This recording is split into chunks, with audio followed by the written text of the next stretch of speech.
Just before we talk about the game, just think it's important to acknowledge what's really been going, what went on last night with regards to the typhoon.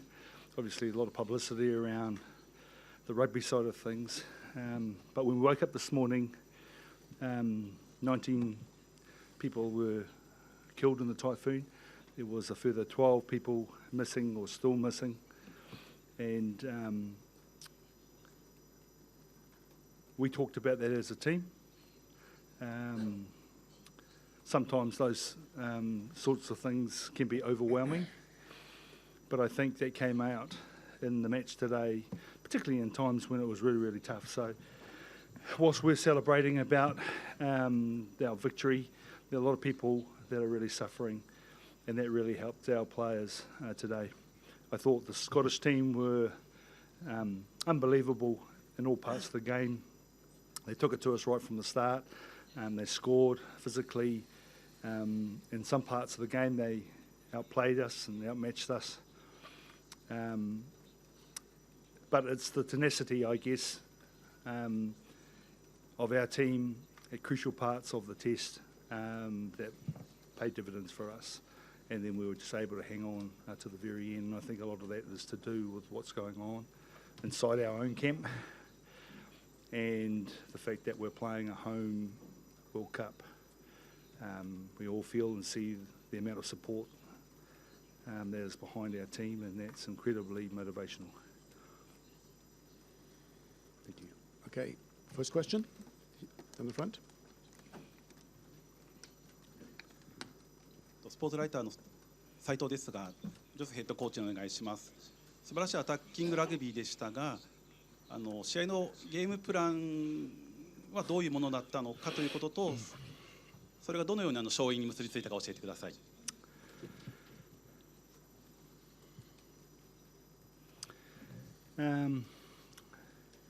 I think the word attack is often reflected in the way when you have the ball, but we're an attacking team on defence as well, and quite often I'm blurred about where the tries came from, but what I remember is a real attacking defence line that created opportunities through turnovers that created tries.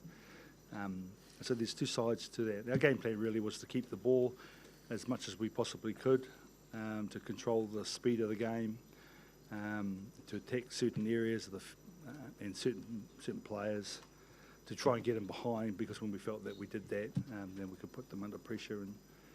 And the trouble with that is Scotland really met us there and turned that game against us, certainly in the first 10 minutes, and scored the first try. I guess with persistence and the confidence to continue and trust the plan is what saw us through. And you really have to take the players need to take that credit through trusting each other and trusting what we've trained and planned and all that sort of stuff. And I think that was the difference in the end. And then in the last sort of 2 or 3 minutes, it was a test match that we didn't want to lose. And it's those things like the people that we're playing for that really help us in those 9 minutes. Question down the back. Jamie, Michael, many congratulations from the rest of us in the Asian Rugby Football Union for becoming the first Asian team to qualify for the knockout stages. Well done. The question is, how much has 2016 to 2019 helped in terms of being part of the Super Rugby competition? And how much has that helped you to get where you are right now? And being not part of the competition from next year, how will that affect adversely or not? I think there have been a lot of things that have happened in the last 3 years, and a big one of those is the Super Rugby competition. It's allowed our players to get exposure to all of the athletes that you see at this tournament, all of the guys, particularly in the Southern Hemisphere. So what that does, we struggled in that tournament as a rugby team for lots of reasons. But what we did do is we got exposed to the level of rugby that we would expect at the World Cup, and it's been a real winner for us. The other thing is that they start to rub shoulders, play against the same players that are in the tournament. And indirectly, it's quite a hard thing to explain. You're losing every weekend. You're still getting experience. You're still getting to understand what travelling and playing being the professional is like. And that's what our players good. This year we were able to control that a little bit and take them, or use the Super Rugby competition to our benefit, and the benefit is now paying off at the World Cup.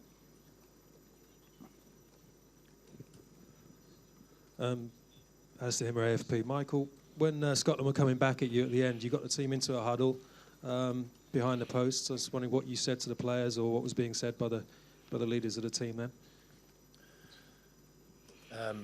I just brought the guys in and said, look, they have a lot of momentum. How are we going to stop their momentum? So we came up with a plan. Once we got the ball back, they will create momentum and build momentum. So that was the key message at that point.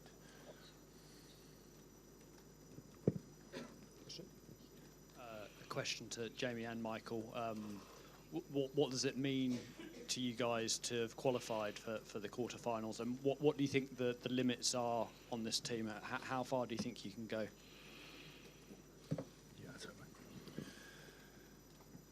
This is great for Japanese rugby, not just Japanese rugby, rugby in Asia, Tier 2 rugby. So, for us to qualify for the quarterfinals, now we're shifting the goalposts. So, I'm not too sure who we've got next, but we'll start next week and we'll go from there. I mean, the key to our victories are preparation, being aligned from the start of the week. Same consistent messages, so we'll do that, and we're not coming out next week to have a good game and lose. We're coming out to win.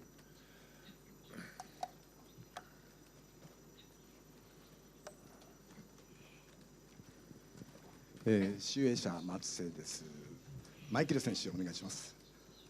日本ラグビーの新しい歴史を作ったんですけど、その作ったということに対しての今のお気持ちと、なぜそれが実現できたか、一番の理由というのは何でしょうか。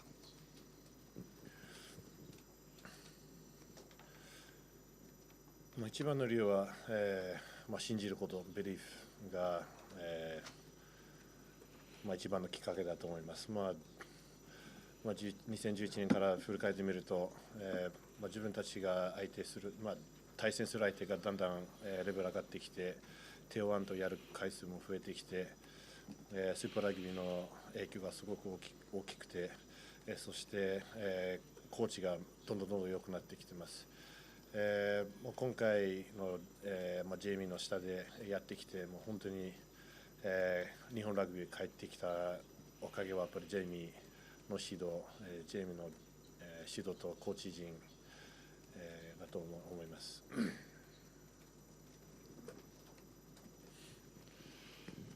Yeah, Jamie, just to sort of follow up what Michael just said, I know you don't like talking about players. Can you talk a little bit about the coaches? Because the skill and pace in that first half, and then the mental toughness and the self-belief and fitness in the second half was something special today. I'll try to. The first thing when I find when you're trying to build a team up, it doesn't happen overnight. So we had some really tough games along the way. I personally found the hardest thing really was working out how to work within the parameters that were given to me, and that took a little bit of time. But once I'd sorted that out, then I knew which direction I could go, and I had no doubt with my coaching team. I'll just talk a little bit about Tony Brown. I think he's a fabulous rugby coach. I think everybody understands he has that ability, and then together as a team, we obviously complement each other in terms of how we approach the players and the boys, and what type of environment we create. And a lot of that is to do with giving the players the responsibility, giving them accountability around their performance, and then just trusting them really and letting them go out and play footy. And then when they get into a situation like you saw tonight, where there was extreme confidence and belief, I can take you back a couple of years, and that wasn't quite right. So you've got to go through a bit of pain, and the players got to go through a bit of pain, and then you go through the coaching process. But eventually, it comes if you believe in what you're doing. So that's Tony's obviously the guy I've coached with a long time. I have to acknowledge Shin Hasagawa, who's our scrum coach, and also our Moore coach. So you don't often. He doesn't get a lot of kudos around our set piece, but that's been our key work on for the last 3 years. And we always know when we play the Tier 1 teams, the first area they come for is the set piece. They'll target our scrum and they'll target our line out, particularly our more defence, and they'll try and squeeze and put pressure there first. And in the last 4 or 5 games, we've done okay there, and that's allowed us to create the way we want to play the game of rugby. And you've witnessed what that can be like if we can match better or hold the bigger set pieces in world rugby. Good one at the front.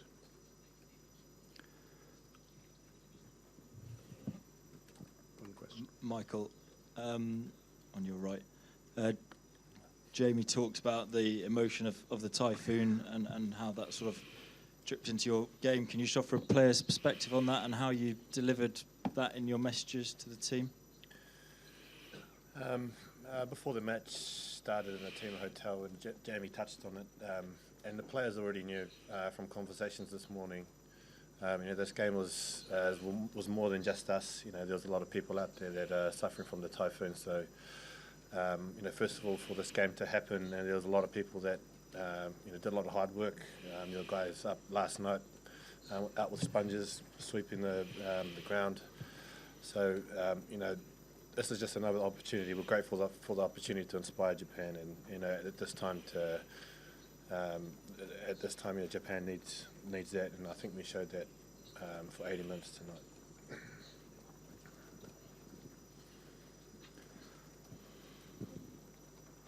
NHK の中村です。ジェイミーヘッドコーチに伺います。歴史的な勝利を挙げたわけですけども、ジェイミーヘッドコーチは日本代表の課題としてメンタル面のことを挙げていました。日本の選手たち、今日の勝利でメンタル面の成長というのをどのように評価されるんでしょうか。また決勝トーナメントに向けてどのようなメンタリティが大事になるとお考えでしょうか。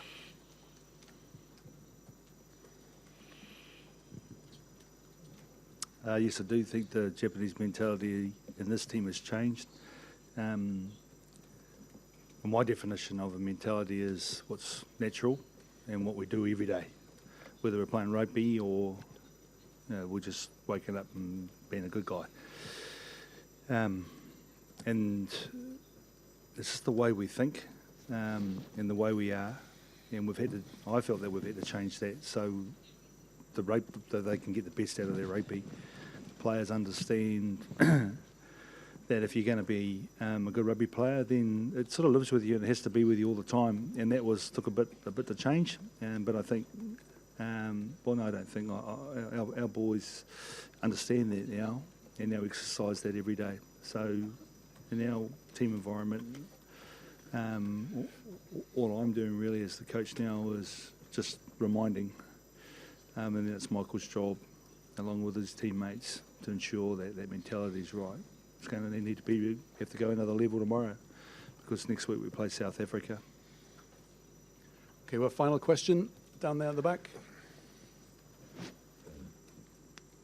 Jamie, can you get a sense of how the nation is getting behind this team, and do you allow the team to ride that all the way through to this quarter-final, or do you try and keep a lid on their emotions this week? We call it noise.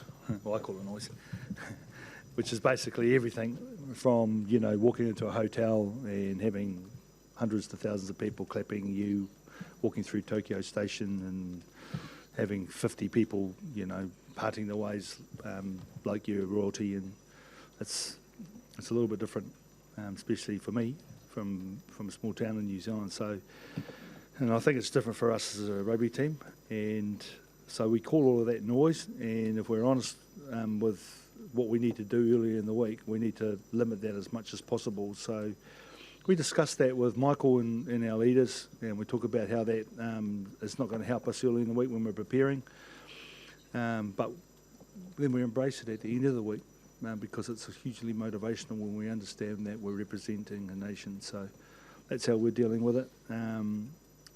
And the players, I guess, are buying into it. And that's pretty much it. Okay. Thank you, Michael. Thank you, Jamie. Everybody, the mix zone opens very shortly. Please make your way down. Thank you.